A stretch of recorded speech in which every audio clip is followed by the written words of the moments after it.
Imagine this. You walk into a store, ready to pay with a $20 bill. But the cashier shakes their head and says, "Sorry, we don't take cash." Suddenly, the money in your wallet, something that has been universally trusted for centuries, is no longer valid. This isn't science fiction. Across the world, from Sweden to China, and even creeping into the United States, cash is quietly disappearing. Governments, corporations, and banks are waging what can only be called a war on cash. A battle not fought with bullets, but with apps, policies, and quiet persuasion. The official story? Digital payments are more convenient, safer, and modern. But beneath the surface lies a much darker reality. Cash means freedom, while a cashless society means control. When every transaction is digital, every purchase is traceable. Privacy vanishes, financial independence evaporates, and history shows that when money becomes fully centralized, those in power never hesitate to weaponize it. Why is this happening now? Because in a world drowning in debt, inflation, and fragile trust in banks, cash is a loophole, a way for ordinary people to escape surveillance, avoid fees, and hold real value outside the system. To governments and corporations, that freedom is a threat. In this video, we'll uncover the secret war on cash, how it began, the powerful interest behind it, and the frightening consequences it could bring. From forgotten historical examples to the rise of digital currencies, we'll see why your dollar bills may soon be worth less than the paper they're printed on, not because of inflation, but because they may not be accepted at all. This isn't just about money. It's about control, freedom, and the future of society itself. Before we can understand today's war on cash, we have to go back, way back. Money has always been more than just a tool for trade. It has been a tool for control. In the ancient world, rulers understood that controlling money meant controlling people. The Roman Empire debased its silver denarius, mixing it with cheaper metals, slowly eroding the currency's value. Citizens had no choice but to accept it, because Rome outlawed alternatives. Money became a chain, binding people to the empire's will. Fast forward to medieval Europe, where kings repeatedly called in old coins to be melted down and reissued with less silver. This wasn't modernization, it was theft, hidden taxation through currency manipulation. And yet, the common people couldn't resist. They had to play by the king's rules. By the 20th century, central banks became the ultimate weapon in the financial arsenal.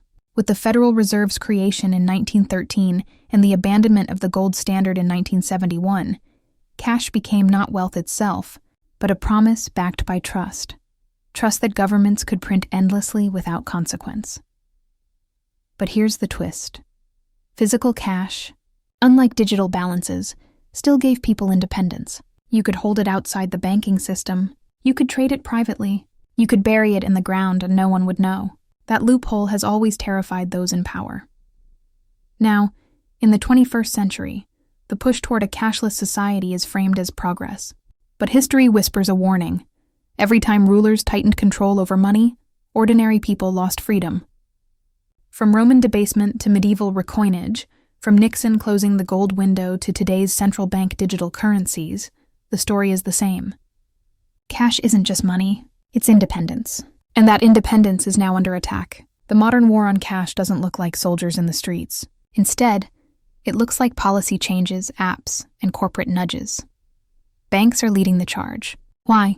Because cash is their competitor. When you hold money under your mattress, the bank can't lend it, can't charge fees on it, and can't profit from it. That's why many banks already restrict large cash deposits or withdrawals, treating ordinary savers like criminals. Governments join the battle with regulations framed as anti-terror or anti-money laundering laws. In reality, these laws make it harder for ordinary people to use their own cash freely. Want to withdraw $10,000 in the US? Expect paperwork, suspicion, maybe even an investigation. Tech companies add the final layer: Apple Pay, PayPal, Venmo, WeChat, Alipay. They promise convenience but quietly create a world where every transaction is digital, recorded, and most importantly, controlled. Once you're locked into the system, stepping outside becomes almost impossible. Then there are central bank digital currencies, or CBDCs. On paper, they sound like modernization. In practice, they're a nightmare. Imagine the government not just knowing what you spend, but programming your money to expire if you don't use it. Imagine being blocked from buying certain goods because your social credit score is too low. That's not conspiracy. These ideas are already being tested. This is how wars are fought in the 21st century.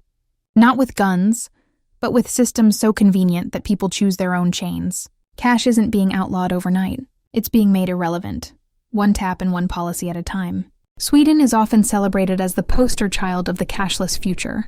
Today, less than 10% of transactions there are made in cash. Tourists are shocked when even churches refuse paper donations, insisting on mobile apps.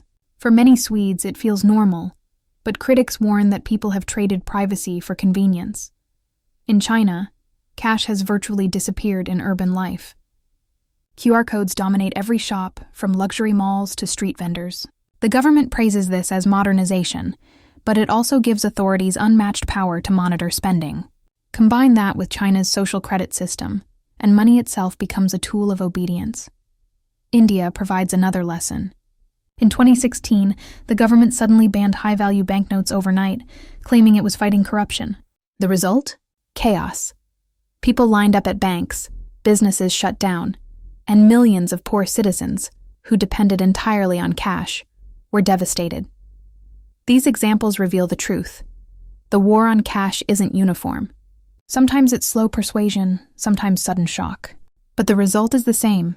Once cash is gone, it rarely comes back. Supporters of a cashless world say it's safer, easier, and efficient. But here's what they don't tell you. It also hands absolute control of money, and your life, to central authorities. Without cash, privacy vanishes. Every purchase, from a coffee to a donation, is logged. Who you are, where you go, what you buy, all recorded forever. Without cash, freedom shrinks. If every transaction flows through banks or governments, they can block, freeze, or redirect your money at will. Political dissidents? Protesters?